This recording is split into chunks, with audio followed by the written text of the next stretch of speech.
বস্ত্র বিতরণ করেছেন, সেটা আমাদের মাধ্যমে ইউনিয়নবাসীর মাধ্যমে দিচ্ছি এটা।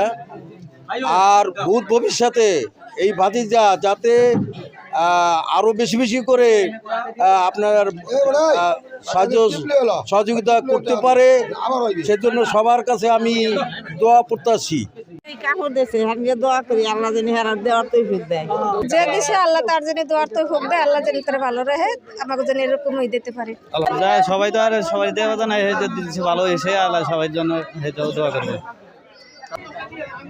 পবিত্র ঈদ উল ফিতর উপলক্ষে স্নেহের ছোট ভাই জনাব মোহাম্মদ উজ্জ্বল ব্যাপারী আজকে যে উপহার সামগ্রী দিয়েছেন, তিনি আপনার আমার সকলেরই পরিচিত যুব সমাজের অহংকার, পশ্চিম দাসবাড়িয়া যুব সমাজের গর্ব জনাব মোহাম্মদ উজ্জ্বল